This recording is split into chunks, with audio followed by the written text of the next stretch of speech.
Okay, Dennis Norton is here to give the Great Yankee Air Museum update for the board and audience members. Welcome. Thank you, Brenda and the board. I've got a lot of slides. I don't know if you can see them on the screen well enough or turn around and look at them. Some of them will go through rather quick, but I wanted to give you an update as to where we are with our construction. I know there's a couple of new trustees here, so I appreciate very much what all of you have done through the years, the last couple of years to help us. We did make significant progress this last year. However, most of that was in engineering and architecture work. The American Center for Mobility, which came in last year, slowed us down considerably this year because all of the infrastructure has to be put together. I can't really complain about that slowing down because it makes it much easier in the long run to put together a much more efficient infrastructure for them and for us together. So that's why we didn't do a lot outward this year, but we did make significant progress. Go ahead and hit a slide there. We'll go through these real quick for those of you who haven't seen them. That just shows a couple of pictures of the inside of the bomber plant before we purchased it. Next slide.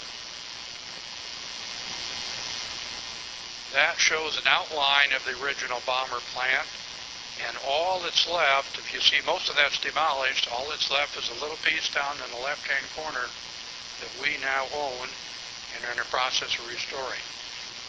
We own roughly 3% of the original bomber plant.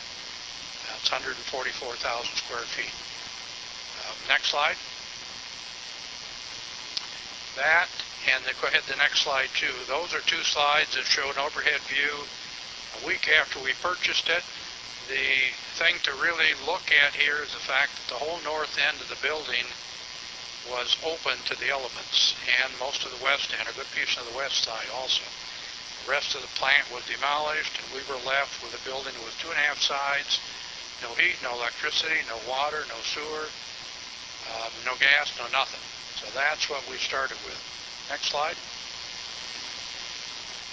That shows, again, just about a week after we purchased it, the whole north end that I mentioned was all opened up to the elements. Next slide.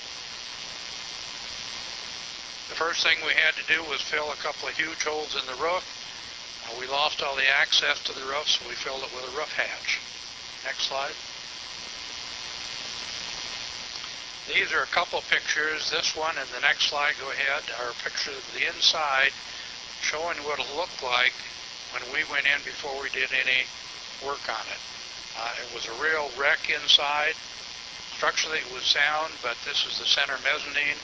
We had to demolish all this, clean it all out. It took us 3 or 4 months just for demolition. Go ahead with another slide. We had to power wash the whole inside of the building. It had 70 years worth of grease and grime. The roof deck from the underside was black when we went. Now it's almost the original color again. Next slide. When we did some analysis on the building, we were a little concerned because the plant had been removed, and part of that was the structural support for our building also. So we brought 2 companies in, SME out of Plymouth, to analyze the steel itself to make sure the 70 years had not weakened it, and we brought Albert Kahn in, the original designer of the building, who was still in existence in Detroit.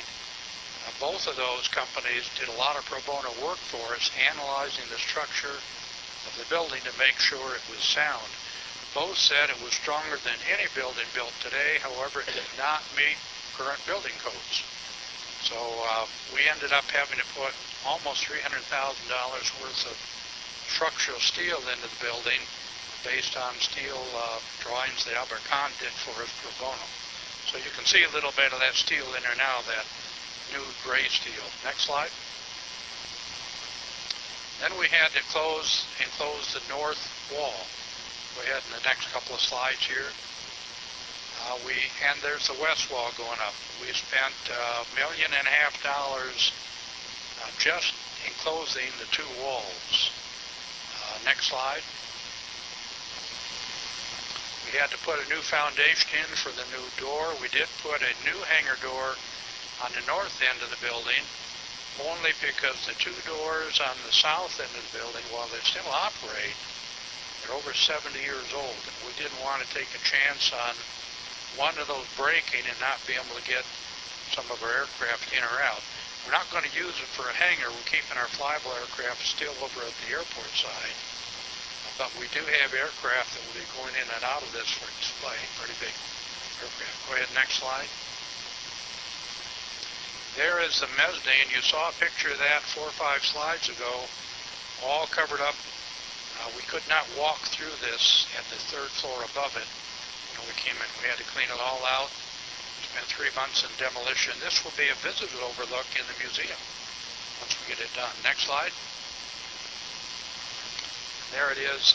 That shows the mezzanine. That's original inspection offices for bombers as they rolled out of Willow Run. This was the last building they were in. Once they went past those inspection stations, were inspected, they were rolled out, test flown, and within 5 or 6 days they were off to Europe fighting the war. Next slide.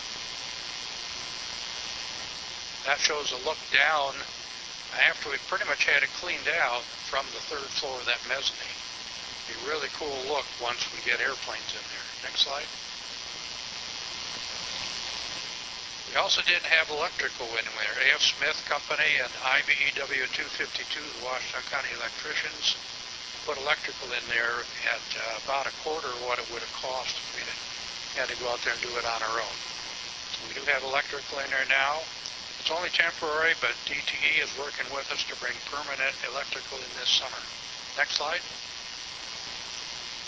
There's the north side. You remember the slide you saw a few slides ago where it was totally open?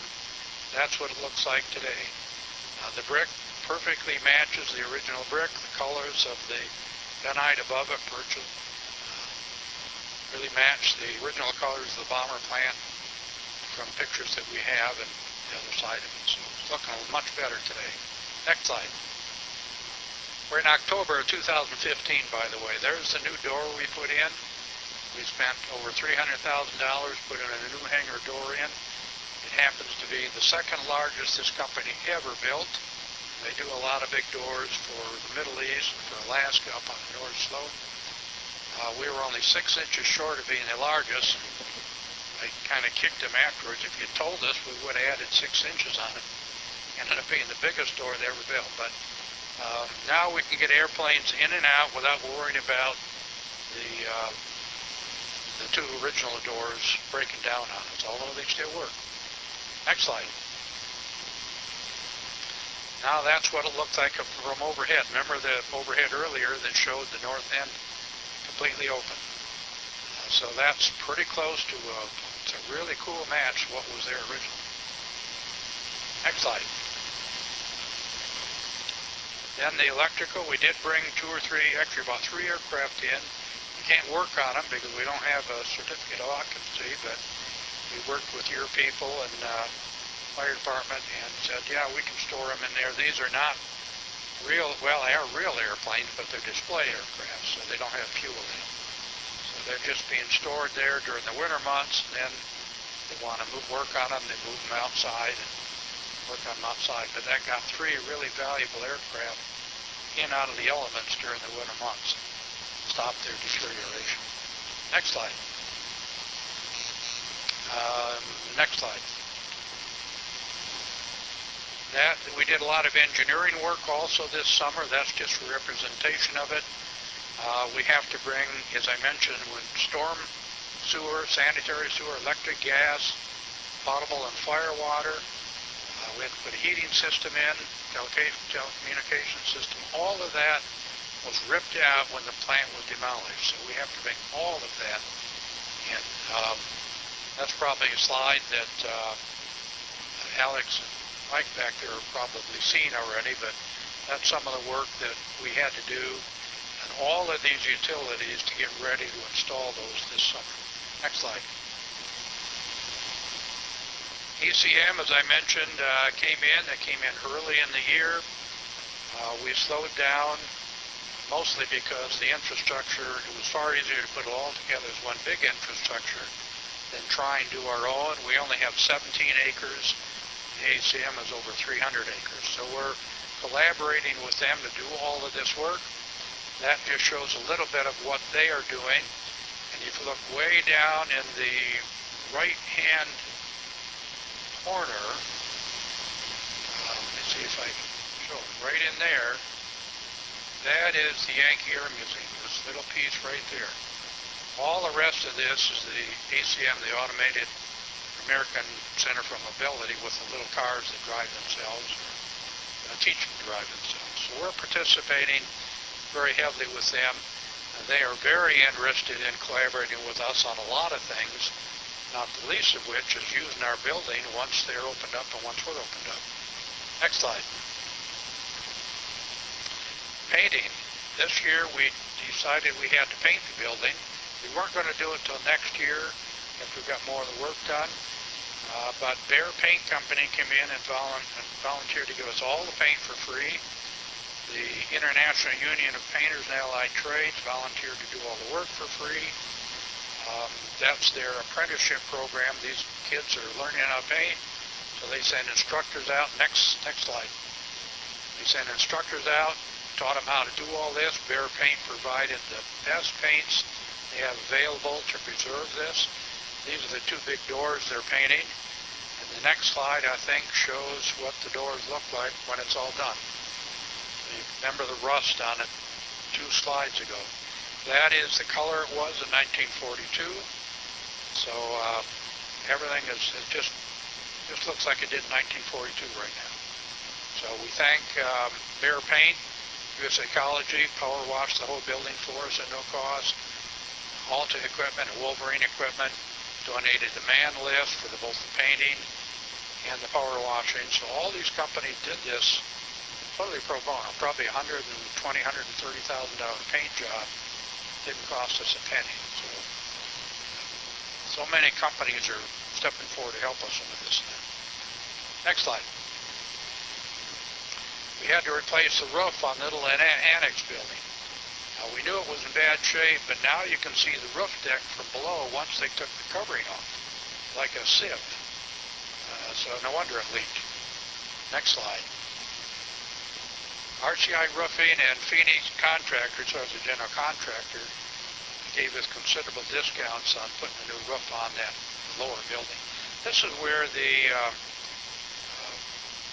where the areas will be for restoration facilities and the collection facilities. So, next slide. That's the new roof. Next slide. That's what it looks like from underneath. Compare that with the sieve you saw a few minutes ago. Next slide. We had to fix the main water, the 12-inch water main come in. It was broken in 2 places, so we decided to get those active this winter or this summer because we're going to need a fire suppression system before long. Next slide. That shows the big crack in the pipe. And believe it or not, that pipe is 70 years old and looks a whole lot better than we thought it would look. Next slide. Next slide. Iafrady Construction Company did all this work for free for us. Heritage Lawn Care cleaned up the mess after that, put it back in shape so we can move our airplanes back in. Next slide. Again, all that was done pro bono for us. Next slide. Now we're seeing what we just put out. This is the new site plan. We just put this out about a month ago. You can see the outline of our property. Hangar 1 is down below there where we keep our aircraft. This is Hangar 1 down in this area. Next slide. This shows a new building over here that we will eventually build, but that won't be till 2021 or 22. This is the building we put the new roof on. This is what the inside's going to look like with all the aircraft in there. You can see we have our B-52 inside that building. The building is big enough to put a B-52 in it, believe it or not. Next slide. The important thing is here is all these event spaces over here. This is that east face I showed you earlier. That's going to be event spaces, plus all the event space we'll have in the inside. We'll be able to handle over here meetings and business events of 1 or 2 or 300 people on that side of the building. Next slide. Next slide. That's just the second floor. There again is there's the original doors over here. I've got a down in front of you if you want to look at it as a hard copy. This is the east side of the building facing the airport. There'll be something similar to this on the west side also once we build that building. Here's the original doors, so the north and the south and the north sides will be original. The east and the west sides, because they had so much damage done to them in building or attaching the old gym plants, we decided not to try and restore those back to their original condition. So we're going to put modern sides on those two sides that we can use for events and people. Next slide. That's the new west side. That won't come about till 2022 or 2023. That'll be where most of the people go in the future. Looks like an airplane wing, doesn't it? Isn't that cool? Next slide. There's what the south side will look like with airplanes sitting in front of it. Next slide. There's what the inside, a little bit of what the inside might look like with airplanes looking at. And if you remember, I showed you a slide earlier from the third floor, from that railing. This is the same view, what it'll look like. That happens to be a Will-Run built B-24 that we don't have, so they're still working on it. Next slide. Go through these real quick. You don't need to stop. This is just the history of the bomber plant when it was being built. There's some of the B-24s. That's the building that we currently own, how it was being used. The original plaque, which nobody knows where it is. That's it. Thank you very much. If you have any questions, I'd be glad to offer you. I know we went to answer them. We went through them awful quick. If you would like a longer presentation, I give them up to 2 hours someday. I've encouraged Karen to set up some time. We can bring all of you out, plus the staff, and give you a tour of the whole place. So hopefully we can do that this spring. We are making significant progress. We have a long ways to go. I still need about $1.5 million for this summer, although a portion of that probably is going to be pro bono. Got a lot of contractors who are stepping forward to helping us. Any questions? Board members, do you have any questions? Just wanted to know, can we get a copy of the Yes. presented? Actually, you can keep the copy. I keep that one. Yeah. Did you load that in, or? Okay, I can email them to you, or you can copy them off there if you want. These, I thought it'd be great to put it on the web and then put it in our official records. Yeah. Other questions? Dennis, I was trying to take notes at the same time. Did I understand you correctly that the airplanes will still be stored at Van Buren? No, they're at Hangar 1 right now, which is Ypsilanti Township. So all of them have been moved over? Well, they've been in Hangar 1 for a number of years. We're still in Van Buren Township. No, I know. Are you eventually moving over 100%? Nothing will be in Van Buren. Okay, I just didn't. I wanted to make sure I understood. Yeah, the deal with the flyable aircraft, that's the ones I'm talking about that are in Hangar 1, or B-17 and B-25, C-47. Those have been in Hangar 1 for a number of years. We don't have a hangar on the east side for those aircraft. So when you go out to the hangar, when you brought your fire truck out that was all really cool, that was all on the Ypsilanti Township side of the airport. Right. I wanted to make sure I heard you correctly. Yep.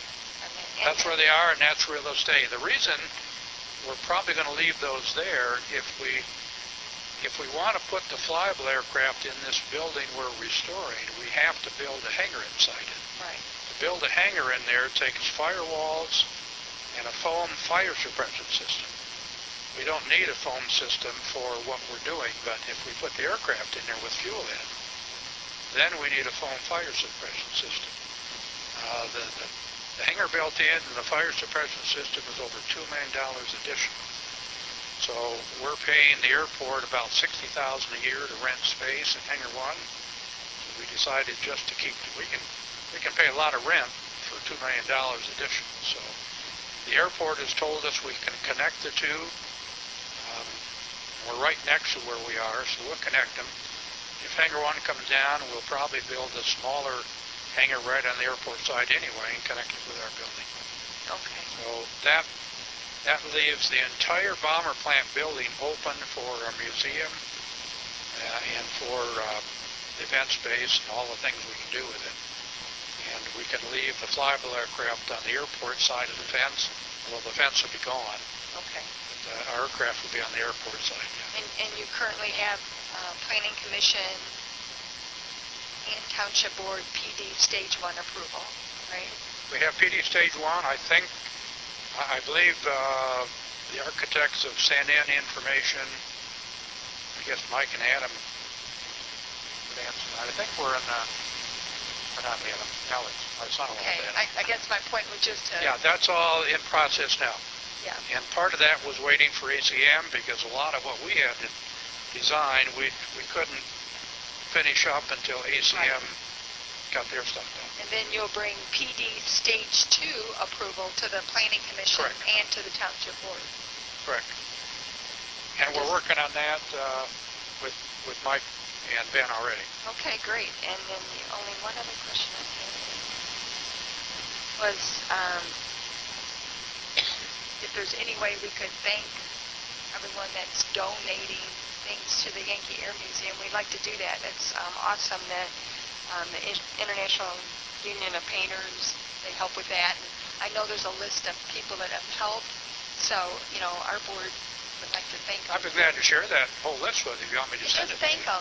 Sometimes saying thank you goes a long way, and we really appreciate what people are doing to make this a successful museum and convention center. Well, I might suggest maybe you write a letter just in general to all the pro bono contractors, and I'll be glad to that's what, and distribute them. have it from the board, and tell them thank you. That's what we like to do. We thank them vociferously there. I know you do, but we do too. That would be great, yeah. Okay, all right. I think all the pro bono work we've had done in the last 18 months is approaching $1 million. This is significant, and the companies who have said they will help us this summer, that's probably going to be close to another $1 million. Well, of course, your leadership and the whole board that's worked for years on this is greatly appreciated. But we are so excited to have the history, the bomber plane in the township. Well, we are too. That's why we're doing it, Brenda. Yep, and I know you led the charge, and thank you. We're all volunteers. Yeah, I know. I wish I was getting paid for 40 hours a week I had put into Your this. Your legacy is going to be your Thanks, Dan. And California broke the Rosie record. You heard that? Yeah, I'm on steroids, so I'm going to try to be calm tonight. Yes, I think the date's already set for the next one, right? I know it's in October. I don't know exactly what day in October, but so I expect you're going to be a leader of the whole thing again. We're having a meeting. Get up there and sing the songs, And for the record, bring it on, because we will take it back, So. Great. Any other questions? Nope. All right, well, thanks for the opportunity, and I'll leave this board down here. Actually, would you like me to leave this board so you can put it up somewhere? We didn't really see it. Oh, So I'm going to the layout? Oh, okay. Yeah, that'd be great.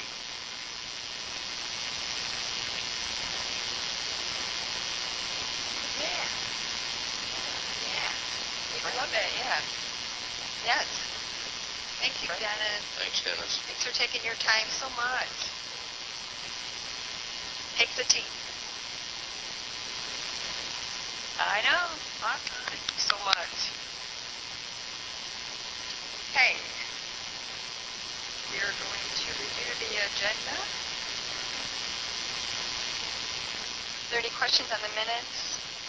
The executive session minutes were distributed. We need to initial them and give them back to the deputy clerk, and they'll be sealed for 1 year. That's the law. I just try to explain stuff. Statements and checks. Are there any questions on that? Treasurer's report. The attorney stepped out. We'll get back to him.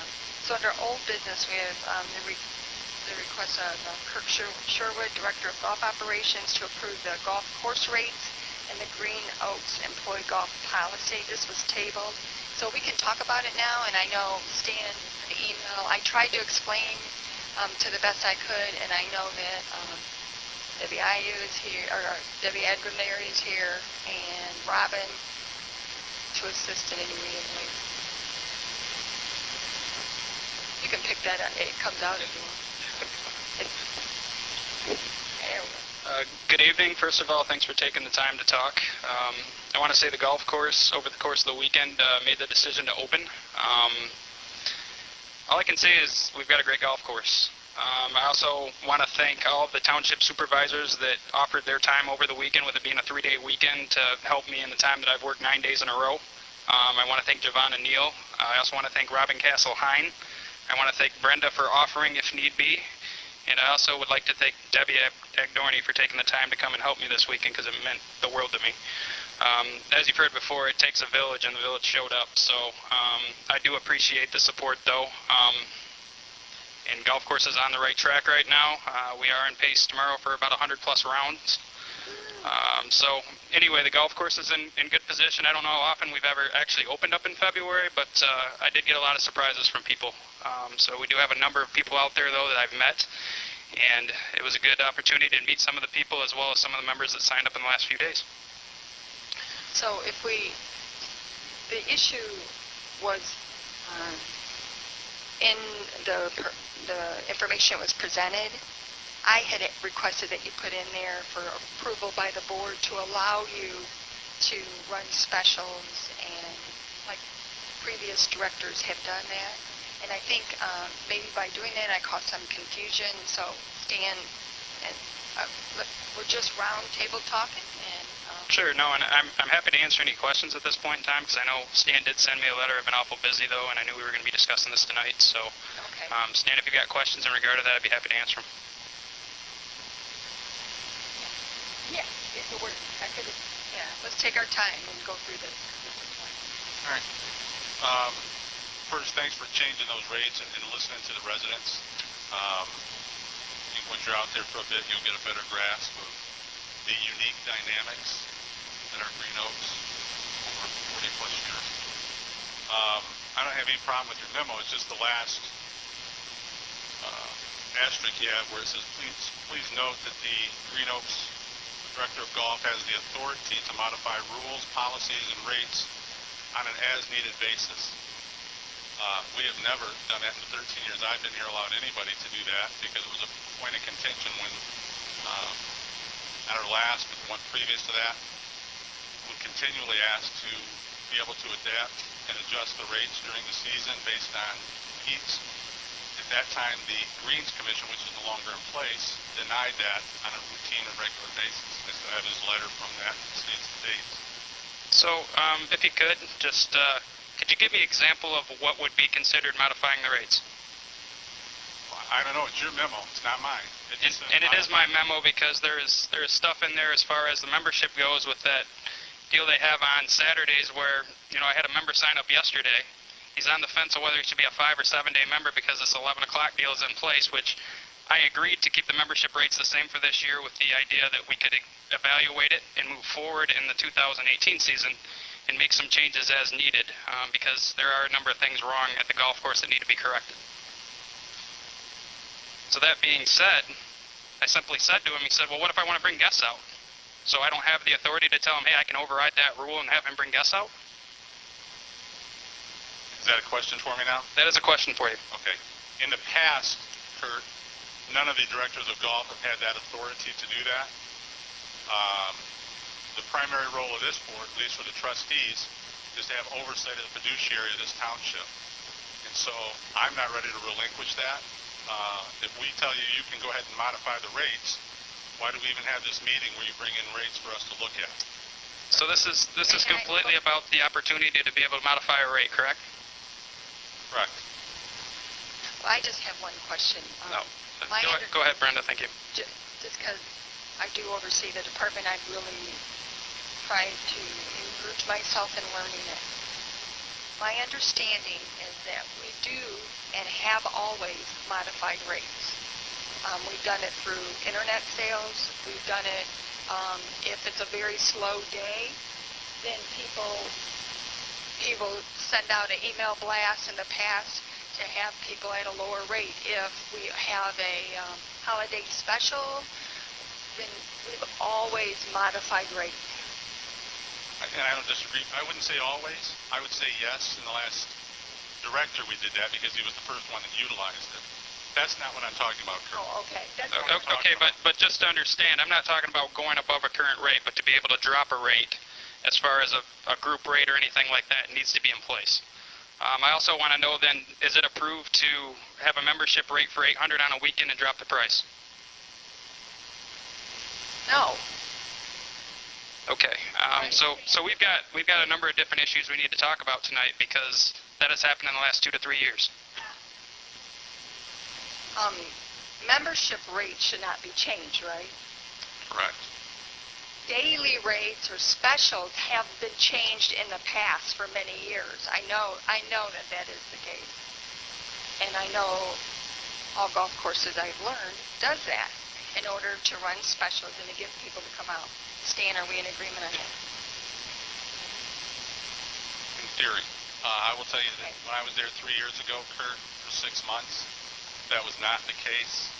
That Director Roberts was not allowed to change the pricing whatsoever. And I'm not saying you should or shouldn't be allowed to do that. That's not what I'm saying. Okay, I've got one more question for you, Stan. Sorry. In the 6 months you were there, you obviously learned a lot about the golf course. I've been there a month and a half. What would you say is the number one problem with the golf course, with what's going on with it financially and why there's no money being shown? An infrastructure issue. The course has gotten old and we haven't taken care of it. Okay, I've been there a month and a half. I'm going to be happy to hand out a packet to the board right now and go through a few topics that I've come up with in the last month and a half. Madam Chair? Yes. Why he's getting his packet? Yeah, I just wanted to just highlight that I did meet with Kurt on February 13th. I don't know if this is some information he's going to hand out the packet. I have no idea. But when I had a one-on-one meeting, it really made sense in regards to why it is that he was asking for some of the rate increases that he was asking for. I'm not sure about the modification of rules. I don't know, or rates. I don't know if we were talking about rules or rates. Rules and rates are two different things. So I would need some clarification on that. But the information that he did present in the meeting that I had with him, I can understand clearly why it is that he may need to modify some things we've done. And honestly, I'll be honest, I support him after that meeting. So when you say rules, on the membership form, it says that members cannot play on the weekend unless they call in before 11 o'clock, correct?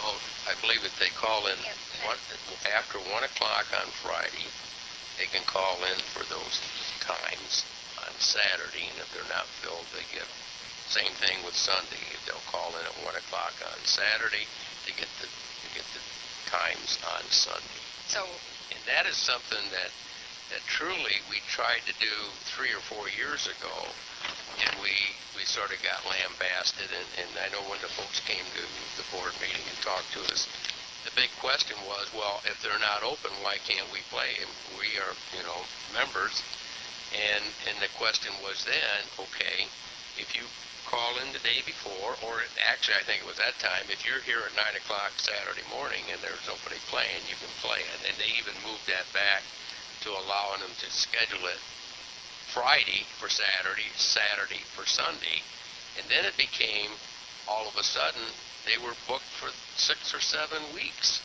before anything came up. So they have the right to play if it's not booked. They can't book it today for the rest of the year.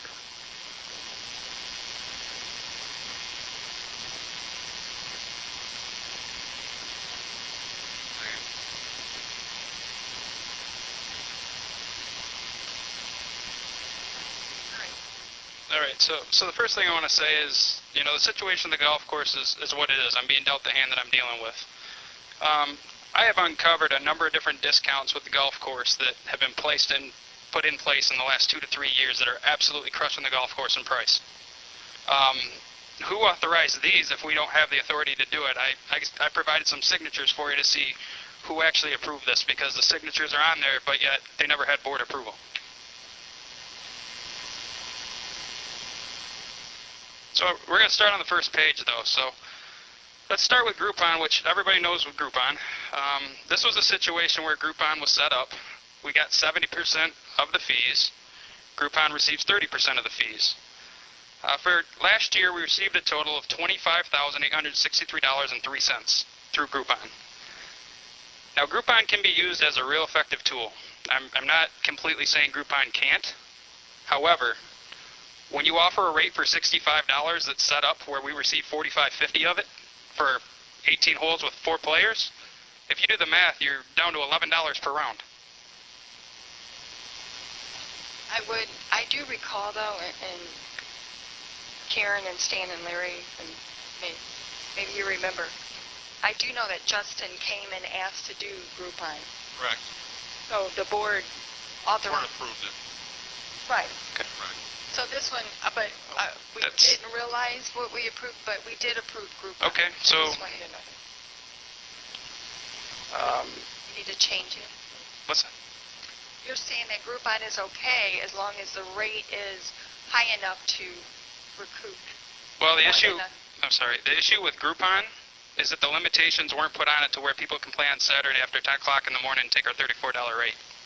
So do you have the ability to change that? I do on a new contract, which I have shut every one of these down because they're hurting the golf course. However, we still have to honor any value that says on the certificate. So there are a number of them still out there. With us doing $25,863.03 with Groupon last year, that number probably cost us, on average, $15,000 to $20,000. Okay. So you shut those down until we can get a handle on it. Correct. Okay. Moving forward to number 2 in your packet, which is Group Golfer. I didn't know much about Group Golfer. I've never heard of Group Golfer. I'm very familiar with Group Golfer now. So with Group Golfer, you receive 25% goes to Group Golfer, 75% goes to the golf course. If used in the right terms, that'd be a pretty good deal if you're managing it. However, last October 28th, our interim director made a deal with Group Golfer where they blasted our price at $14 for 18 with a cart for a period of 48 hours and sold 462 of them at $10.50 to us.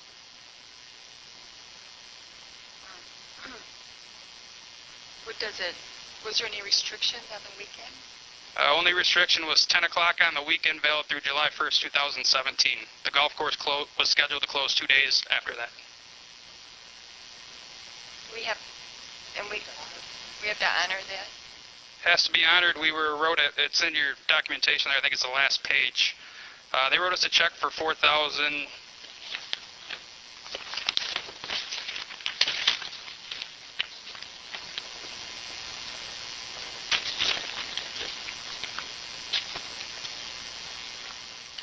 They wrote us a check for $4,882.50 that was cashed on in November.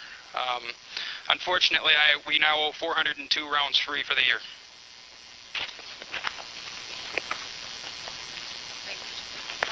So, have you shut this down as well? This has been shut down as well. I also have to say that this was done by our interim director of golf, Chad Eldridge. I have provided the documentation that has his name agreeing to the contract. Okay. Okay, I'm sorry, because I just want to make sure I'm understanding. So it was $14 plus $18 with a cart fee, correct? No, $14 including cart. Including cart. How much is actually being lost in comparison to how much would be normally charged for? Our normal rate would range between 25 and 34. Okay, thank you.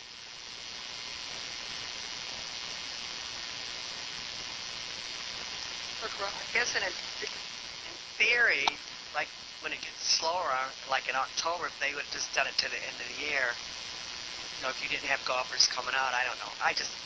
We'll get to that point, but I think that should be your decision based on the time of the year and stuff. I mean, we did hire you as a pro, but we'll get to that later. But I could see doing it in October during the week, maybe when it's slow or something. But because now this is extended, they can golf this cheap all the way through our prime season. Through July 1st, that's correct. Yeah, that's correct. What I don't understand is, as a director of golf or an interim director of golf, if you understand what you're doing, how are you going to sell a rack rate at 1050 when your rack rate's 25 at a minimum in the off season? I'm not, I didn't know, I wasn't aware, but the board didn't authorize that. And we did authorize Groupon, because I know Jack Hager. So you have, basically we have about 400 rounds of golf that we're going to collect no revenue for in 2017. Correct, 408. Okay. Okay.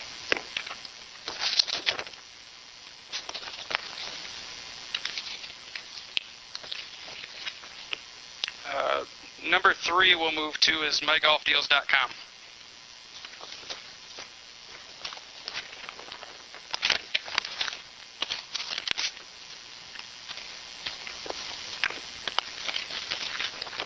Now, mygolfdeals.com is another site I was not familiar with. This is a situation where I was standing there Sunday and the gentleman came in and said, just printed this off. I said, you just printed it off? I said, okay. Looked into it, found the president's number, called him, shut that down yesterday. It was a deal where they put them out for roughly 7 days, 6 days, 4 days, something of that nature, and then they sell as many as they can in that time frame, and then the deal closes. I closed it with 11 deals on the table. Again, I provided documentation that this was done on the 21st day of July 2014, and it was done during the time frame. Or excuse me, let's go through some of the specifics of this. This was set up again, $32 for a foursome with cart, which is 50% off at the price of, 50% off. $18 for a single golfer with cart, which is 45% off. $60 for a foursome with cart, which is 55% off. Again, they got 25%, we got 75%. Again, the rack rate's moving somewhere down around 1050 to 1150. I don't know how this could be considered a good deal for the township. I don't know how it was a good deal for the golf course.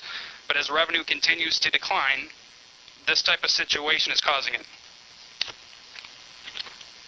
And I would like to note on the second page that this was actually set up by Stan while he was running the golf course. I have a question on that one. Yes, sir. Yes. Mr. L. This one has my name on it, Kurt. That is correct. I don't recognize it. 'Cause that's not my signature. I know, I was going to say that. That is not my signature. Oh, maybe we can challenge this one. Well, I have an email stating that he contacted you, and you were the one he talked to.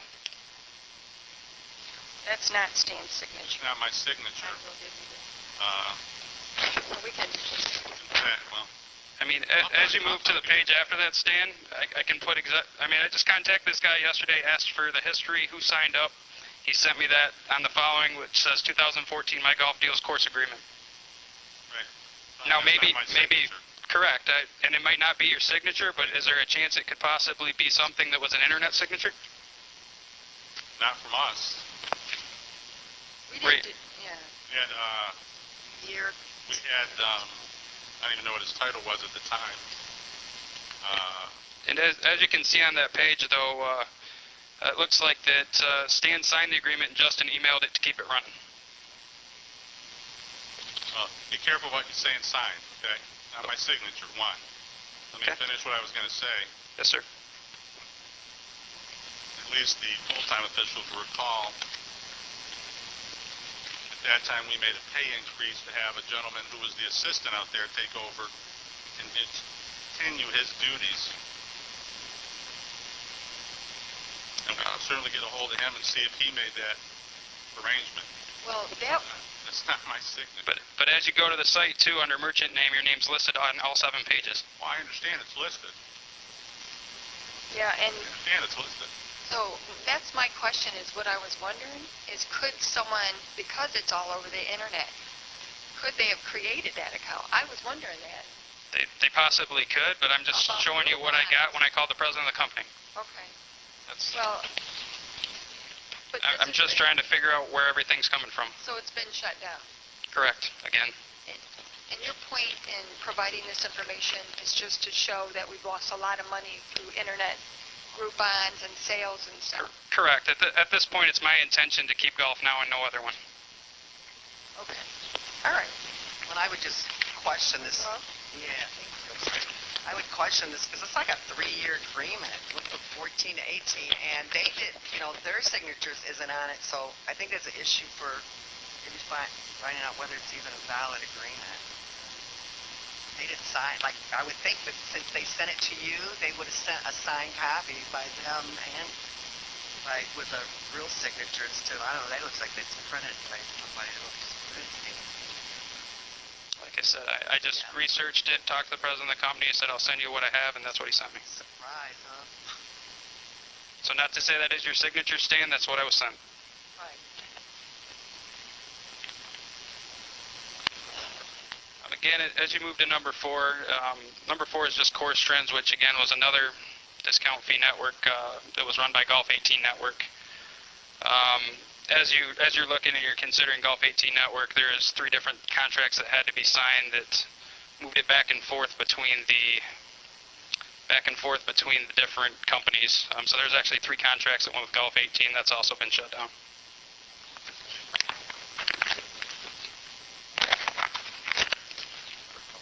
Okay. Yes, sir. Trustee Elder. Kurt, do any other golf courses use these companies to provide discount golf? I'm sure they do, but I would think that they would make sure their rate didn't drop to $10.50. And is it common that courses that are struggling to generate revenue try to bring revenue to the course in any way possible so that you get a percentage of something rather than 100% of nothing? It is. However, without the right limitations on it, they wouldn't do it. And you mentioned that one of these, I don't remember which one, I believe it was the first one,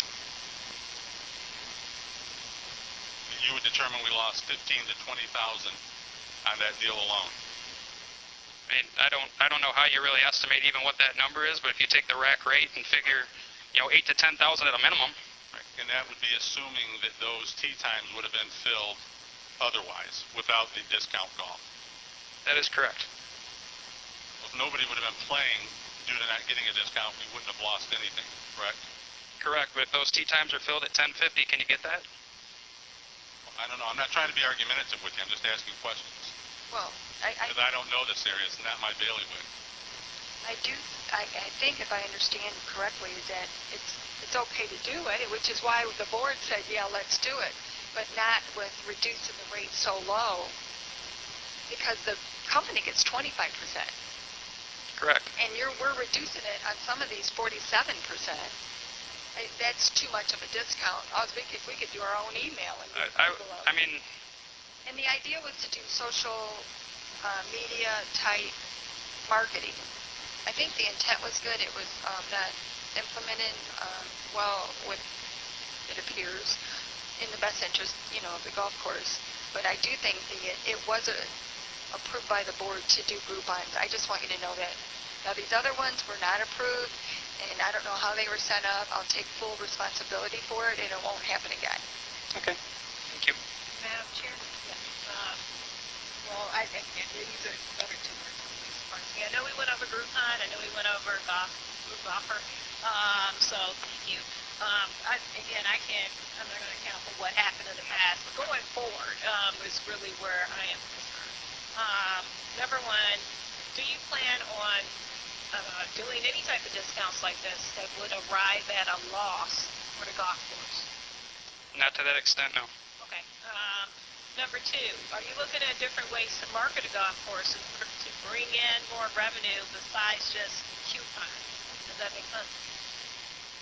First, I'd like to say I'm not a fan of coupons. 2-for-1s are the worst coupon that's out there from what I've seen. But the course has to be evaluated. There are situations at the golf course right now that have been like that for 30, 40 years, and I understand that there was a period of time where things were good and everything was going well. But I don't know how you can justify dropping a rate to that with these different discounts when you've got a float $196,000 out of a general fund last year. All right. And then number 3, I know in our discussion I wanted to bring in here also about the carts and having people using. Some people will put their own gas inside the carts, which to me is a little bit of a liability issue if something happens. Is that something that can be changed, can be modified? Is there a gas, I guess you could say, gassing facility there at the golf course that would allow for the township to gas those golf carts with some type of surcharge? Correct, there is. I mean, that's something that would have to be explored as far as us actually being able to gas their carts and charge them and, go from there. But there also needs to be a cart storage agreement put in place that states that the person that owns the golf cart, number one, is the only person that's allowed to use the cart, or there's a guest fee for a charge. There also needs to be something in writing for the liability insurance as well, and then the situation with gas needs to be figured out. Okay, thank you. Those were my questions. Okay, let's get back to pricing, because are we okay with, do we have a better understanding on having the flexibility to do a rate when special circumstances arise that run in specials by the director of golf versus doing all of it, right? As long as it's approved to be able to do it. I mean, we can wipe that statement right off there if need be, but it's got to be a given that I can offer a special rate. So I'm much better off to take a tee sheet that's empty and go, hey, you can come out for $20 or $18 instead of $10.50. Right. Right. And Stan, are you comfortable with that? I just responded to the email. It said rates. Didn't say anything about weather related. Didn't say any of that. Right. The rates are the purview of the board. If he wants to change them in season, I don't have a problem with it. Okay. I'm not trying to micromanage his job. I'm responding to the email that was there. Okay. And some of the other issues that Kurt, you mentioned have been long-standing, that have come before this board before, and no action was taken for a variety of reasons. And I'm not saying you're wrong on those either. I agree with you on most of them. Right. And But I simply responded to the way the memo was written. okay. I do have a concern when you say policies. Well, I mean, there's a 7-day policy in effect that shouldn't affect a 7-day member that paid his fee and wants to bring guests out. Maybe there just needs to be more clarity in what you're looking for in policy, because I don't think we allow the recreation manager to change rates during the season or adapt policies that I'm aware of. At least I've never heard of it since I've been here. You don't change rates anywhere in any other departments as we go along. And I get it, they're different. I get that. There needs to be clarity to it. So you're not concerned with the rate as much as you are about the policy, you said. Is that right? Because you understand he needs flexibility with rates. I've said that for the last several years, that the director of golf at the golf course needs to have the ability to run the course. They weren't allowed that in the past. They weren't allowed it at all. I have no problem with you doing that. But the memo just says rates. The way I read that was when we set the yearly rates, The seasonal pass? here that you wanted to have the autonomy to set the rates at whatever you so desired. Gotcha. That would be inappropriate. And I completely understand how it could be read as that way. But again, there's indications in the past that they've moved the rate to whatever they wanted to move it to. But you don't want to do that. No, I'm not looking to do that, but again, I would much rather offer a rate of $20 or $18 than go down to $10.50 and go with a discount company that's making money off the golf course. He's talking about seasonals and membership. So the seasonal rate or membership rate for 5-day and 7-day is a fixed rate. Correct, and we're moving on to that. We haven't quite got there yet. Stan, was that what you were talking about? I clearly got it. Right? I mean, did I understand? The fixed rate is for the membership. We're going to have fixed rate for membership, regardless of what happened in the past. And you have a lot of documentation where the Correct, and I still would like to move into number 5. number 5.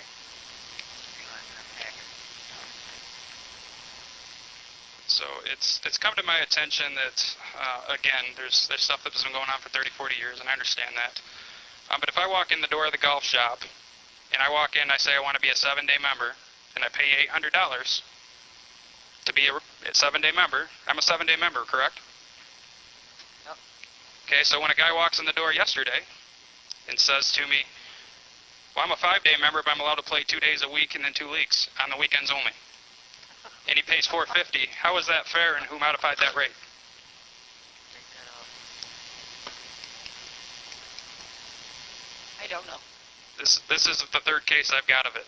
Okay, so for moving forward, what we're voting on today are the rates, are for the membership or seasonal rates that you proposed to stay the same as 2016 and 2017.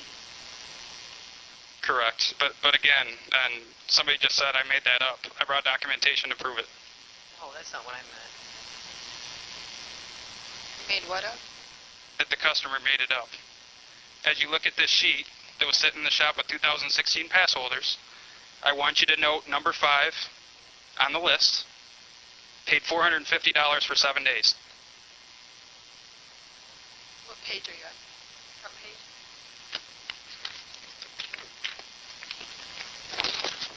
Well, and I guess what this board is saying, in 2017, you charge the rates that are approved by the board, correct? That were approved. Even 16. And that, we never approved, at least I'm sorry. I know that when we approved all the years we approved them, we never approved a 5-day rate and a 7-day rate. At least I didn't. I never heard that discussed. That's why I said they made that up, that they could split their rates, because that was never in any documentation. Unless, I don't know, you have an agreement that they sign that says that? I have a receipt showing what they paid, and they're listed in a 7-day and paid a 5-day lesser fee. Madam Chair. I would say that was a violation of the law. Yeah, I think, and I even see my name on here that I approved it, and I know Kurt and I have talked numerous times about that. This is documentation that's sitting in the golf shop. And I would ask Kurt if he would think on the discussions that we had that I would have approved that. I think what we need to do is we did have a 5-day and a 7-day rate for, when we did the rates and everything. I think what we need to do is move forward. If we set the rates at 800 and 500, that's what they're going to be. I don't care if Larry comes in and says, I only paid $350 last year, so I should get this rate. And it's Monday through Friday, right? 5 days? Monday through Friday is 5 days. And I know that in the past, too, that we set the golf rates, and we would have a rate sheet on the board out there, and we charge different rates. And I think Jeff plays out there would contest or would agree with that. So I don't think we've ever really done what we were supposed to with the rates. I know when Justin was there, he did talk to us about, hey, I got a 102-degree weather out there at 1 o'clock in the afternoon on a Saturday or Sunday or during the week. He would do a blast and say, hey, come out and you can golf for $20 rather than the 25. So those are the things I think Kurt is talking about, is adjusting his rates. I think if we move forward and if we approve the rates tonight and we stick to the rates tonight, regardless of who said they got what last year, the year before, the year before that, I think that we're going to improve on our funds, and I think we're going to do much, much better in our revenue this year. Thank you. So, on the one statement that says Reno's Director Golf Course reserves the right to modify rules on an as-needed basis, is that only to apply to the 11 o'clock rule? For the most part, yes, but I put it in there for that reason. So, Stan, I don't know, help by saying that as it pertains to the 11 o'clock weekend rule, right? Because I know other members that have been here at previous board meetings had the same issue with that. Is that, can you have flexibility? And they were actually being more flexible last year with that to accommodate the members. That's if he doesn't have tea times, right? Yeah. Well, currently, yeah, they have to call the day before by 1 o'clock to get a tea time after 11. Correct, but again, if they're bringing 2 paying guests at $34 each, Then they should would be that able- make sense for me to be able to put them in before 11 o'clock? No, and if they're a 5-day member, would you charge them for that? They do 34. Okay. The member would go 34? Correct. 5 days only, Monday through Friday. I just want to make sure, We're on the same page. the issue that you have all this knowledge and experience in your head, so I just want to make clarity here, make sure we're saying the same thing. Dan, do you want us to take that sentence out or add to it that says, as it pertains to 11 o'clock? Leave it in however you want, Kurt. I wish you nothing but the best. Well, I'm willing. The problems we're talking about tonight have been ongoing for a long time. And I hope the golfers stay. I took a call yesterday from a longtime group who now are upset because they can't reserve their time a week in advance. They've already gone to another course, received the same rate or slightly better than ours, and they're talking about moving their group there. That's what I'm trying to get across to everybody. We can't afford to lose any more people. And I agree you need to make changes. I think you need to increase some of the rates in certain areas, because I'm sure our cost of operation has increased from 2016, but yet our rates have not increased. So how are we going to generate revenue when our cost to operate the course is more than it was last year? Point of information, it's $1 increase per 9 holes in 18, is it? Well, I think the first part we look at is we did 21,000 rounds last year, and 3,200 to 3,500 of them were comped or free. That's an issue. That's an I issue. certainly agree on some of those. There's not a person up here than myself who plays golf, has not played there. I've played there since I was 10 years old. You have a course, Kurt, many days, that is free of golfers. There's nobody there. I think the intent of Dan Roberts, Justin, in the interim, was to try and get golfers there to gain a percentage of something rather than watch the tee time sit idly by, which I saw for 6 months. That was the intent. So to denigrate what they tried to do, I think, is inappropriate. They were trying to bring golfers there to get some money because there was none. You've ridden the golf cart path since we've been there. You've seen the condition of the course. It's difficult to draw golfers there to pay full price. We have to get some amount of money. I think that was their intent. I agree with you, but I appreciate what you did for the members and the locals because they have been the loyal customers who have sustained this course through difficult times. There are other areas where I think you could have raised the prices and generated revenue. I'm not sure how we're going to cover the bills that have increased in the last several months if we don't increase revenue somewhere. My issue, again, is just how it's stated with rates, policies. If we're talking about setting yearly rates, if we're talking about policies that deal with personnel and all those other things, I think those are things that are jurisdiction of this board, not an individual director. All I was trying to get across. I do want to note, though, that a lot of these topics that are coming up can be understood by non-golfers. Correct. I understand them very well. Let's see. I was just wondering if maybe, I mean, in addition to this, like, line, it's note that the Green Oak Director of Golf has the authority to modify the full policy on an as-needed basis. We could just add some additional things that, like, or provide us, like, the entire board, like a monthly report of, you know, this Groupon rate we offer, whatever, so that things like this don't fall through the cracks and go, you know, under the board's radar moving forward. And I appreciate you providing us with this information because it's really important to build transparency. So I just want to say thank you for that work and just close that additional thought that I had. Okay. Thank you. And did you want to say Yeah, Madam Chair. Yeah. Yeah, I just wanted to say, Kurt, thanks for taking this seriously and doing a lot of research on what's happened in the past. Because obviously I wasn't there in the past to be a part of the decision making. I want to, like Treasurer Doe said, moving forward, I know we're going to stand true to the rates that are in place. I think this disclaimer needs to stay, so that way you do have the ability. I know you're going to be transparent with us. And I hope that you don't take any of this as micromanagement, because we're all serious about the golf course, just like you. And so far, what I've seen from you, the information you provided, I'm very thankful that we hired you. So thank you. Thank you, Mr. Wilson. And so your response is to Stan's email. And Stan, it's when you said that we don't change rates, and we have clearly changed rates over. The whole purpose of this packet was to show where loss of money is coming from. These are all problems at the golf course. The membership not paying correct fees is a problem at the golf course that needs to be corrected. So going forward, if they're a 7-day member, they don't pay $500, they pay $800. Right.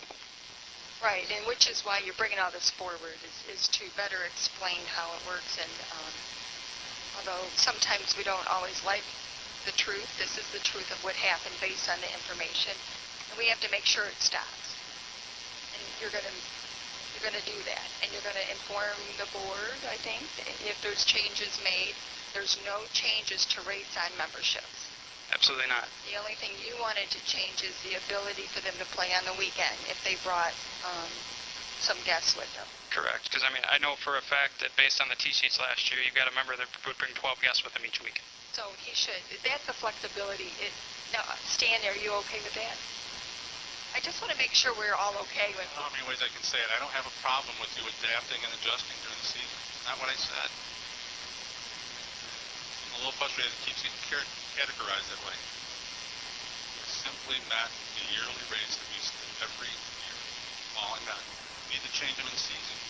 I think you should have that ability. Without question. Well, Just wanted to say that, thanks Deb and Donna and Robin, everybody that worked in, just for having the foresight to say, hey, let's open because the weather is, to make that kind of money. I don't know what you do today, but Over the course of the days we've been open, we're at 15,000.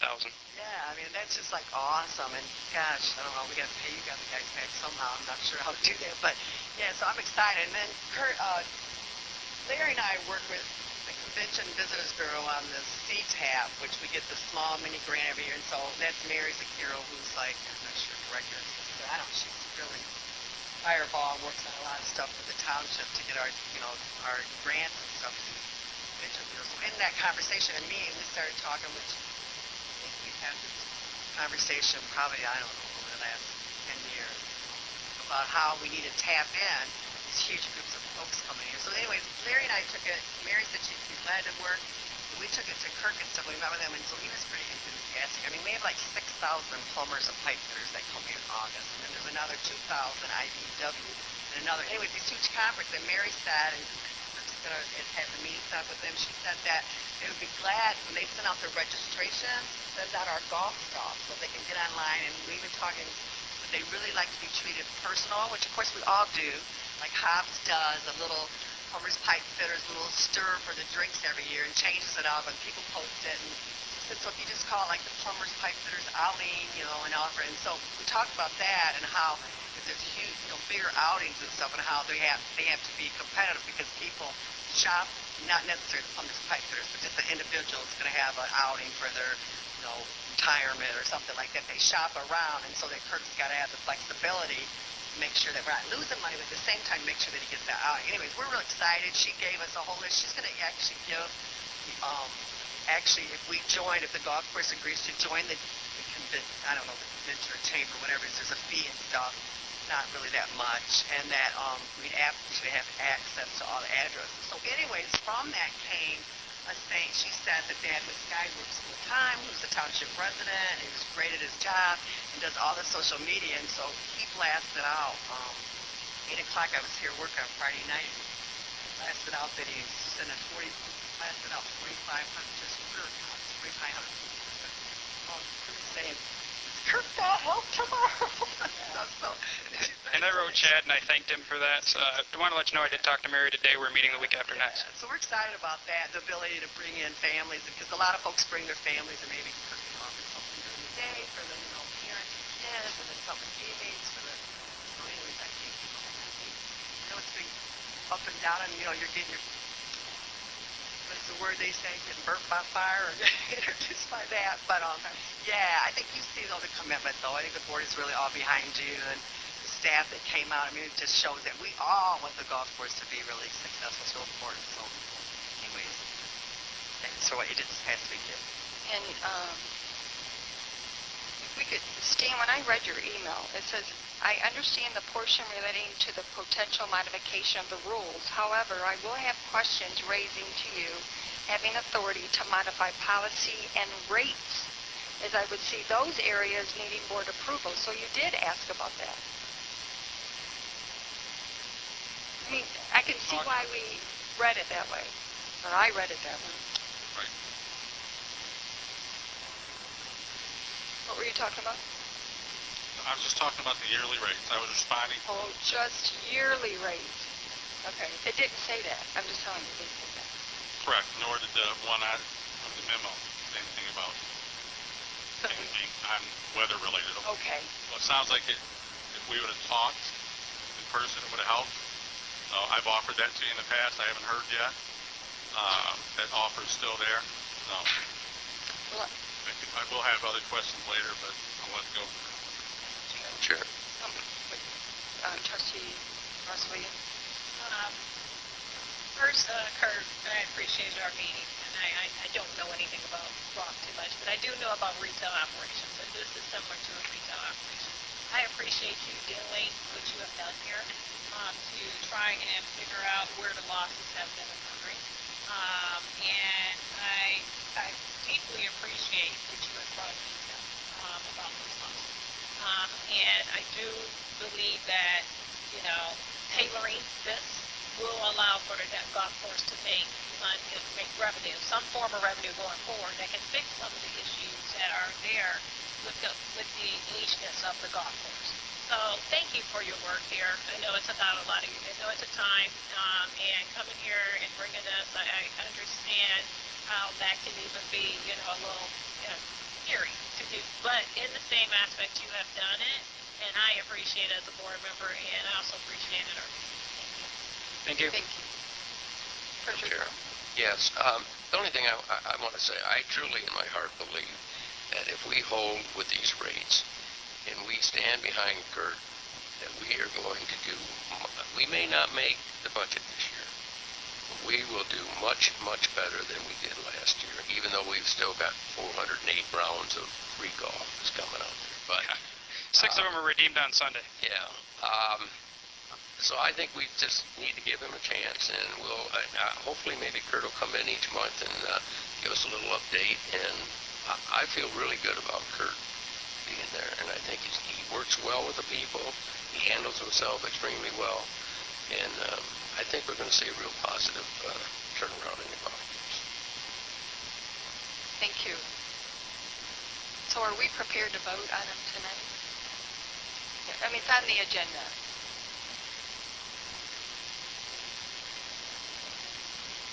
And Stan, do we feel like we got a better understanding? I think email causes a lot, and Stan, you can always go over and meet with them, like the other trustees have done, and I have done too, to better understand what's going on. It's good. And I know your appraisal came back on your home in Ypsilanti Township, so hopefully you'll be moving here soon, and hopefully we can scare you away. Hopefully 8 days. This is just how we... Couple more 40-minute drives back and forth to Jackson. But then you're moving here, okay. Well, great. And you'll have to stay for the board meeting, so when other residents come to answer questions.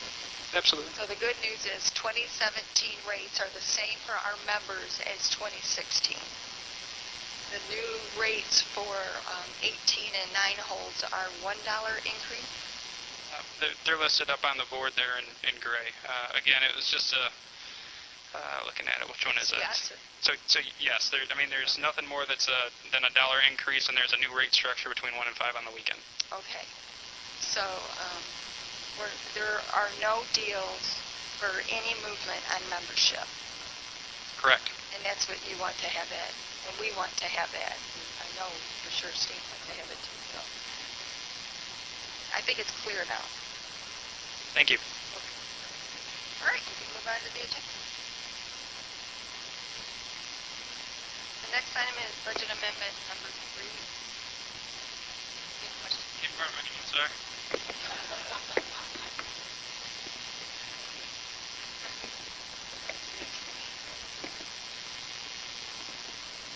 Anyone have any questions on the budget amendment? One of them is we discussed it moving one of the part-time custodians to full-time operations over in the recreation center, and they will help out with other areas as well. We discussed this when we eliminated one of the clerk position, and it was requested that there's a need to bring up one of the custodian positions. Are there any questions on that? Yeah. I was just reading in the memo, it said that there's thought about like having them be a floater. Yes. If Karen could just speak a little bit to that, and would we incur the cost for travel between locations, and would they know ahead of time so that they would just be going directly to one place, or does that mean going between buildings? Gotcha.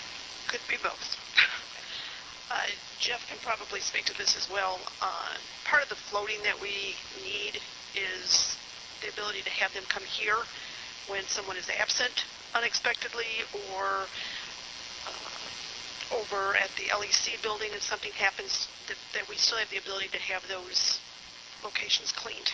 That's the law enforcement center. Yes, yes. So we have not paid them mileage reimbursement. We have tried to work it out to where they will start at one location and then just move to the other location. They, in the past, I believe, have traveled during their work time. So they weren't docked or anything for travel time. It's something that we could look at. I know Jeff had mentioned that you would ask him about that. We've never done that. I mean, it is something that we could look at if the need came. There's really not a vehicle that we have per se in motor pool where they could use it to go back and forth. Does that answer your question? Yeah, it does. Thank you. I was just curious because I know sometimes, like, a lot of places, if you're traveling for work, they'll at least give you whatever the standing rate is per mile. Understand that, yeah. And I know too, part of the issue here is we have one full-time on this side of the building and one full-time on the court side of the building.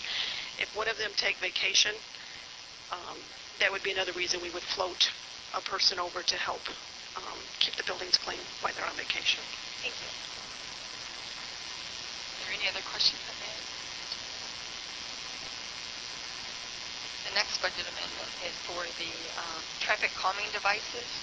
There are several of them that is on the agenda, and Mike Radzik is here to address that request. We do this every year and we budget money for it, and there seems to be more and more residents requesting the traffic calming devices, which are the speed humps in the roadway, the fancy name.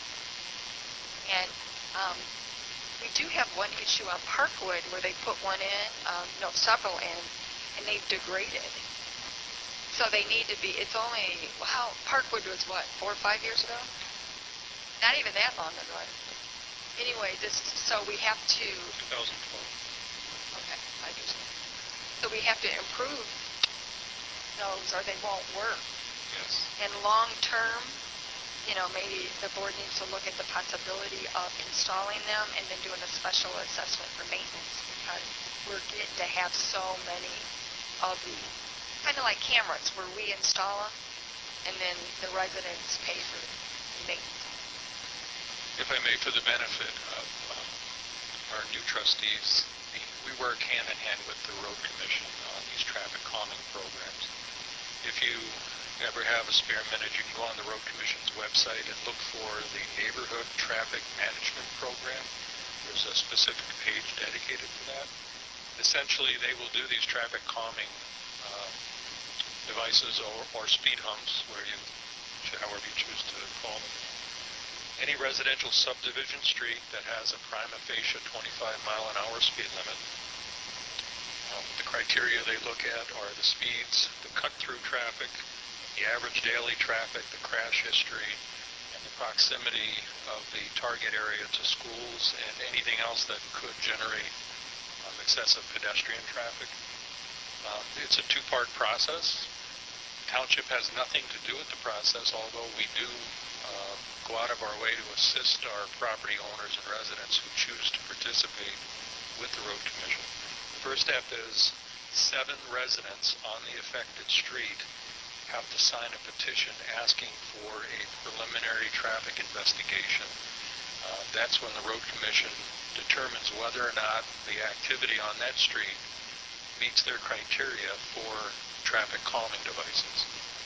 If their investigation shows that it does, they will then tell the petitioning residents that they can then move forward to step 2, which is going door to door literally and getting a minimum of 75% of the property owners on the affected street to sign a petition saying that they support the installation of the speed humps. Where we come into play to try to assist is many of those homes could be rental properties, that could be vacant foreclosures, or any other number of situations where it's difficult for them to identify whose signature to get or where to contact the property owner.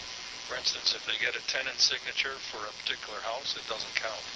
So we provide them with that contact information to help them through that process. And I can tell you, like the one up for tonight, one of them on Allen Street, they were 5 or 6 short, and I actually called, faxed, and emailed a bunch of landlords and got them all to sign to help get that 75% threshold for the project.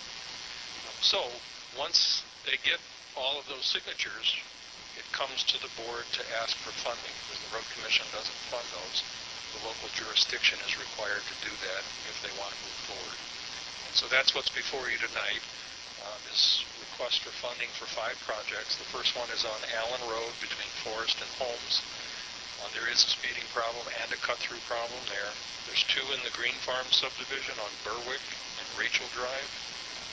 And then 2 different projects that cover the entire span of Clubview Street, from Packard all the way to Ellsworth, North Clubview and South Clubview. There's 3 documents for each one. The agreement, a map of where the humps would go, and then the engineering estimates for those. And I asked the Road Commission to provide us a list of all the projects we've done to date. As you can see, there's 22 of them. And as the supervisor said, for the last several years they've been using concrete, which requires little maintenance, but the old ones made out of asphalt are now beginning to require maintenance, and we have to find a sustainable funding mechanism in order to maintain those going forward.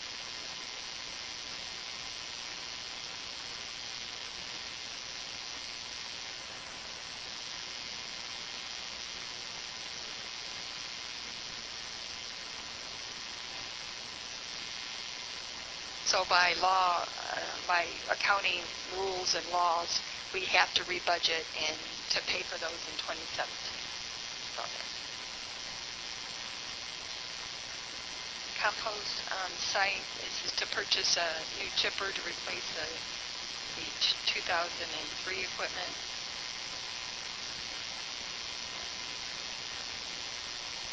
Are there any questions on the budget?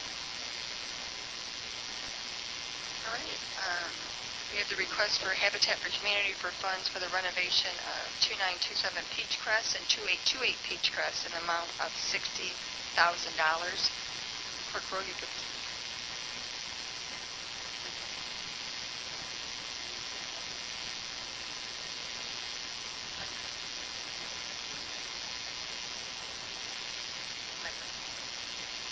That identifies a variety of, or they'll run in houses that they think they can renovate, work on, and they always like them when they're in the same neighborhood, they're on the same streets, because certain groups can get better use of their crews and stuff working on it. So anyway, so Robin, it's Lisa, and it was attached letter to it, and it's got 2 houses ready for 2017, and they're on the future. Woodrow. Yeah. Are there any questions on that? They'll probably be here this evening. The next item is from Jeff Allen, Residential Services Director, for authorization of agreement with OHM, who is in the house as well, to repackage and rebid the Green Oaks Golf Course cart path improvements in an amount not to exceed $3,900 and bring back the final to the board. Yes. Thank you, Madam Chair. Like you said, Matt and Jessica are here tonight. If you have questions for them. If you recall back, we bid this job at the end of the year last year, and the price is very high. and the direction was to bring it back in the winter and rebid it to see if we can get a better price. I've also talked to Kirk a couple of times now. I gave him the whole layout of everything. And so I think OHM's price includes, because we did their project last year, so we paid them to manage the project and bid it last year, so that's why there's another charge this year to actually repackage it and send it back out. That's what this is for, and their quote's included in there. I believe they estimated the amount of hours it would take, so they would meet with me and whoever else, I guess, would want to meet if the board wanted somebody, Kirk and I, to go over what kinds of things that we may want to delete out of the project, if any, and then it would be their time to do that, and then go through the packet, delete all the projects out of there, all the line items out of there, if there were things we were removing, excuse me, and then repackage it to send it out for bid. So that's what we're asking for tonight. And it'll be brought back to the board. Yes. Well, it would get bid out from that point, and then that would be brought back to the board. Right? So we're authorizing OHM to go forward with their work that would be necessary to bid the project out, and then the price would come back to the board, of course. Are there any questions on this? Madam Chair. Yes. So is this actually just pretty much the same bid that went out before? It's just the timing? Yes, that was the intent back when we first said it. But I think now, even with talking with Kirk, he maybe has some ideas and maybe take some things out. Now, that's why I don't know. I don't know if it's for me to say, hey, keep them out, you're right, or take them out or not. So I guess you can get that answer right now. Ben Parks, OHM. Larry just wanted to talk to you. Yeah, so the proposal's pretty straightforward. It basically is set up a kickoff meeting to just talk about the project. Jeff was mentioning taking out, but it's really reorganizing. The design's done for the full 18 holes, and I think it's most important that we sit down before we repackage it and try to come up with a budget the township wants to try to hit. Probably one of the most important things is just trying to size the project for what the budget is that the township wants to move forward with, because what you don't want is to bid a certain amount of work and then cut back, because you're sending the message to the contractors that you're changing what you're bidding. So our intent would be to get the project right size for what you want to accomplish, focus on maybe the worst areas or whatever. Like I said, the design's already done, so it's just basically putting everything back in there, getting the dates set for this year, whether you want to attack this thing right away in the spring, or you want to have a little bit in the spring, a little bit in the fall, go over all that detail, and then basically put it all back together. So it's pretty wide open as far as what you guys want to accomplish. So that the price and that proposal includes meeting, talking about that, repackaging, bidding it, and then bringing a recommendation back to the board for contractor approval. So some of that additional work was tree removal and something around the...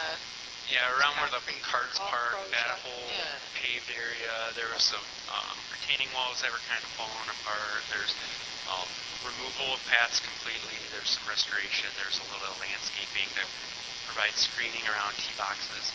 There's a lot that could be removed and get the price down. Also, remember, you bid this like in August, September, so bids were pretty high, competitive usually at that time of year. This is a better time to go out. I didn't want to bid it last year. I wanted to bid it this year because I knew that exactly what was going to happen. Yeah. So I'm not saying that the bids won't come in close to what they did last year, but there's a better chance that you'll get more competitive, more bidders interested in it if you bid it this time of year. And the golf carts are the original golf cart paths, right? I believe so. They're definitely, they need some TLC. Yeah, so we need to, I mean, they're mature. They've been there a long time. And the roots are coming up, which makes it Got speed humps on the golf cart. All right, great. Any questions on that? Thank you.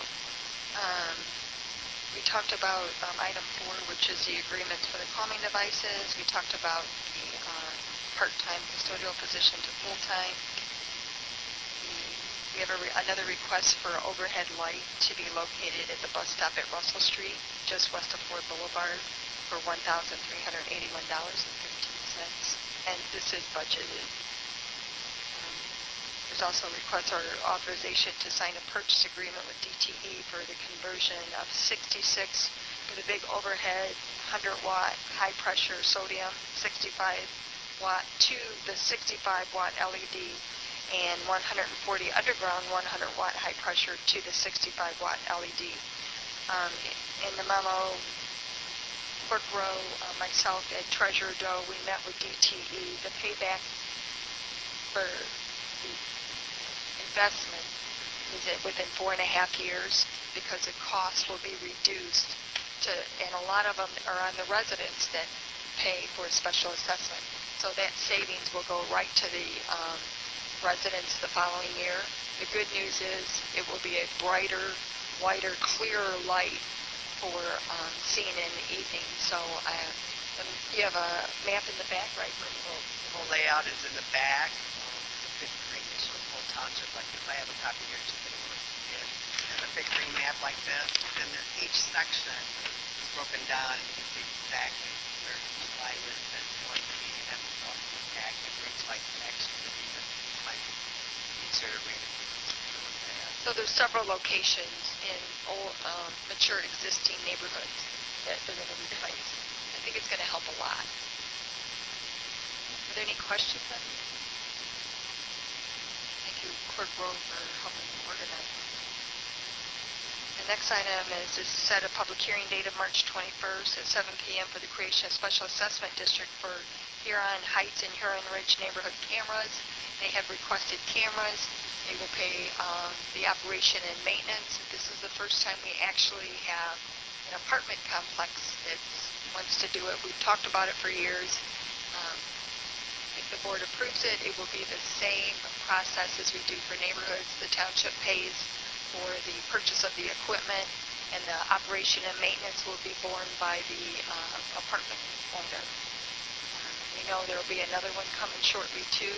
So it's really encouraging apartments and businesses to do the same thing that our neighborhoods are doing.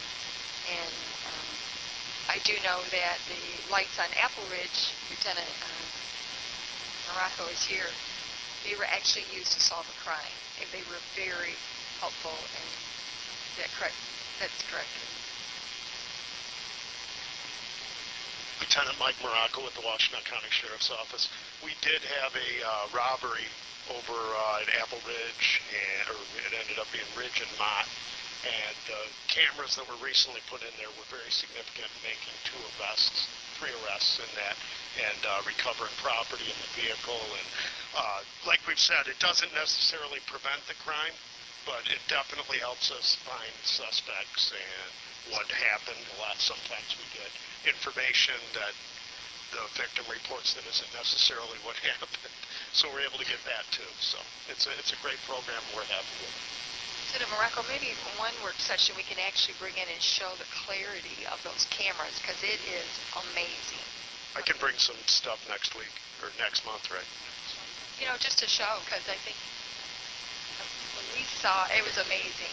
At one point, there was one that was being installed in Wingate off of Harris Road, and a car had parked there and actually sold some substance of some sort, and the reflection in the mirror caught the face of all the information needed in order to contact that person and let them know that's illegal.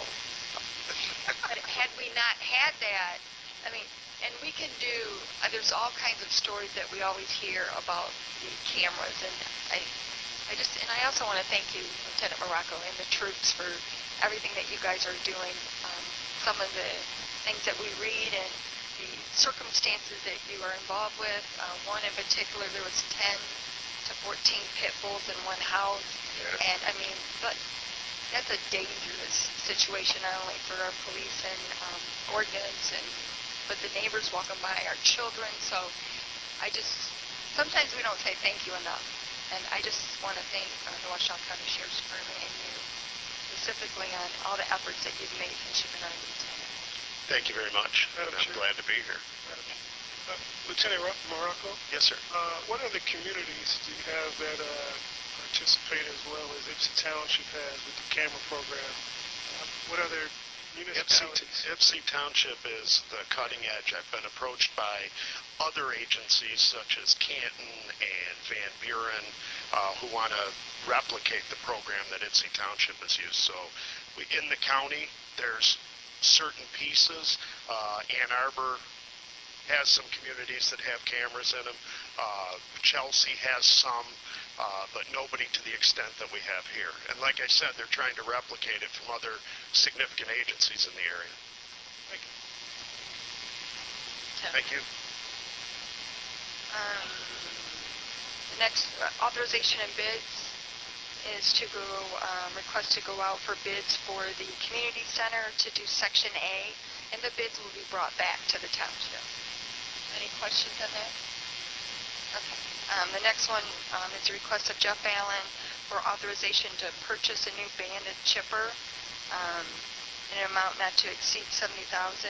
It is budgeted if the budget amendment is approved, and we also want to dispose of the 2000 and 2003 chipper by selling it on the Michigan Intergovernmental Trade Network. Dr. Yes, Madam Chair. We had this on our asset management plan to replace it, and we were lucky enough to still find it on My Deals. My Deals, we're finding, has reduced a lot of the items they have on there, and I guess I'll just repeat Wayne's opinion that it seems like a lot of the things they have on there that they've eliminated are things that don't have to do with roads. Seems like it's really geared towards MDOT, and if you can think about it, the upkeep of all of that computer system and all the things that they had on there, I don't know how many people they would have to keep that up and keep track of the dates and everything on the bidding, but we're finding fewer and fewer things on My Deals now of what we do, but a chipper would be maybe like road clearing, and obviously they got to chip it, so this is still on My Deal. So My Deal is? My Deals is it's a cooperative purchasing plan in the state of Michigan, where the state of Michigan puts out specs for something and says, we want to get your best price. So we buy our vehicles on My Deals as well. So if you want a F-150, they already bid it out, and so and you might get a truck from Zealand, that might be the bidder who wins for the F-150, and it might be somebody in Monroe who wins for the F-250. So they have all those different prices. It's competitive bidding. The state does it, and the contract might be for 3 or 5 years. So if you buy a vehicle in those, I don't now have to go out and get bidding or get pricing because they've already done the work for me. And the prices are phenomenal. Yes. Unbelievable, actually. It's Yes. probably why they're getting on it. Are there any questions? Yes, Madam Chair. Yes. Jeff, have we thought about getting bids on just like it was 2003, just what would it cost to have it rebuilt? I know we did that with some of the mowers over at the golf course, and we saved. Now, I don't know what the life will be after a rebuild, if it will be the same or close to the same as a new one. But just food for thought, I guess. Yeah, we have not got prices for that. I don't know. I don't know if some of the parts are still made that would be able to replace it, but that's something to certainly look into. Thank you. Next item is request of Jeff Allen, Residential Services Director, to seek proposals for an architect to design and bid plans and to manage the project to improve ADA accessibility at the Civic Center and 14B Court in the amount not to exceed $5,000. Madam Chair? The next one was the mower. Oh, I thought he was. Okay, I'm sorry. The same as the chippers. Well, I wish it was the same as No, a it's still chipper my because, deal, you're right. right, this is how we discovered, Madam Chair, may I go forward? I don't know if you've called it to motion. Okay. This was not on My Deals. We did a lot of, Wayne did a lot of research on this, and we found out though that there is some pricing on the what's called the NIPA, National Intergovernmental Purchasing Authority, and we are a member of that, and so we get a discount price for that. Now, we've never purchased anything on that. I know the board's comfortable with my deals, and so I certainly wasn't comfortable bringing forward, that situation. So that's why I listed it as though we need to go out for bid on it, which, in fact, we did. We wound up getting 3 prices already. I don't know if the board wants to entertain that we have. You have 3 quotes already? We got 3 already on it, because Spartan in the state of Michigan is the only one that handles this piece of equipment, and they gave us the NIPA price. And then we also have, I've got all the paperwork right here. I've got each of the 3 quotes. I could give one to each board member if they'd like. So are you asking the board to consider taking action so we can order it now? I would ask that the board take that into consideration if that's not out of order, Madam Chair. Is this one Larry asked for repair?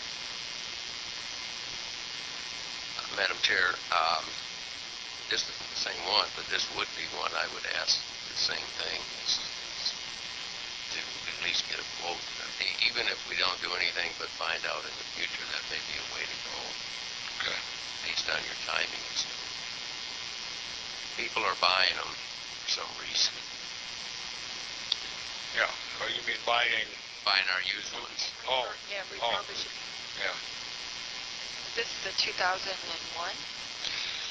Yes.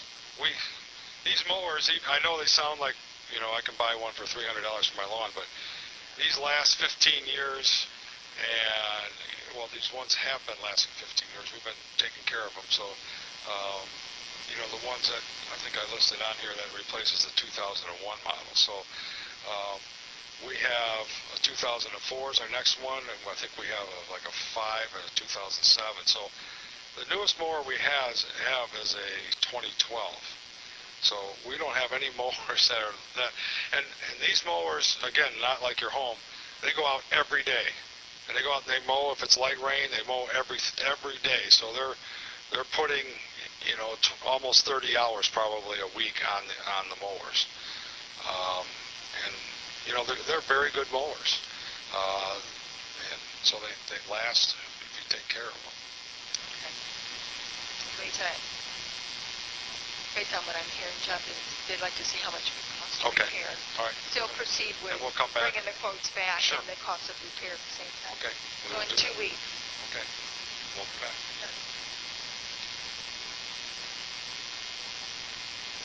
All right. And then the other item is just to seek proposals for an architect to design and bid plans and to manage a project to improve ADA accessibility at the Civic Center 14B Court.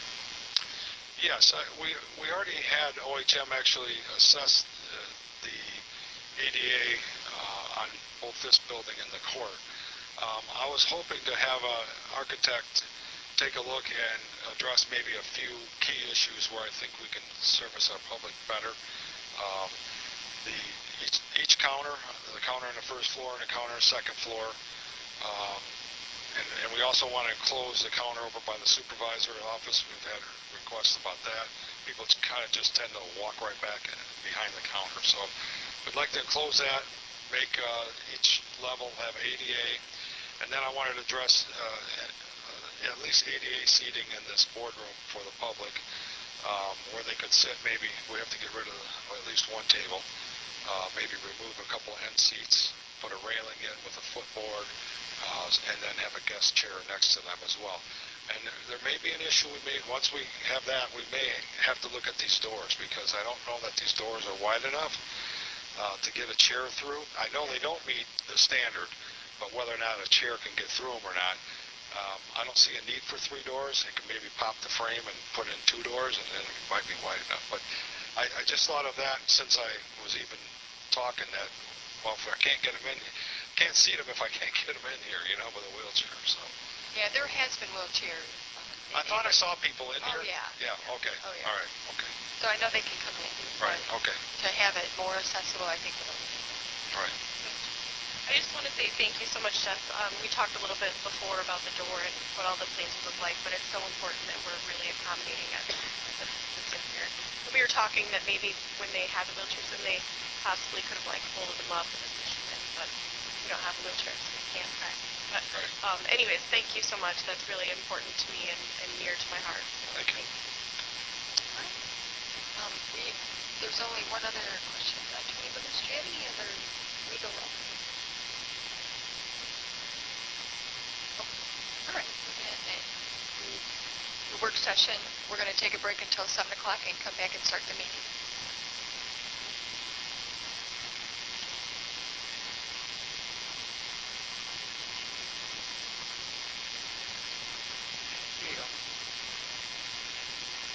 Don't forget to copy that paper then on the left.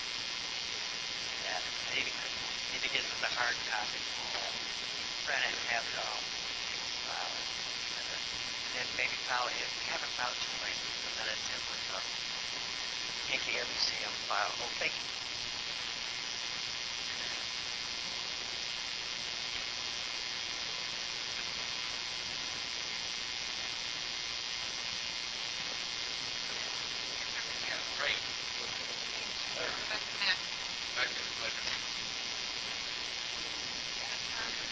I'm okay with everything I got for those days.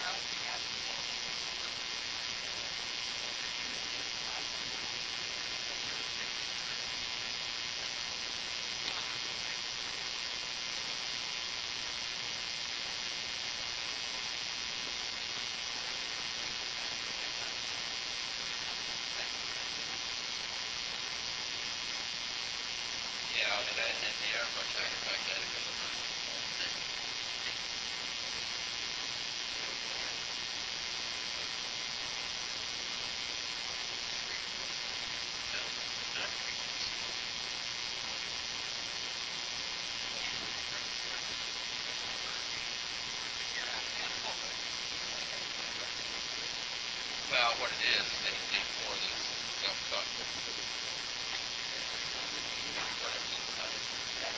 They cut out all the grass. They don't just pour concrete on top of it. So they cut the whole section out. Then they pour it, and then they put it on. So it's one big pump. So it would be like that. And if it was undercut, are you listening? I know. I would not sign if I didn't. I think Well, and if you were paid,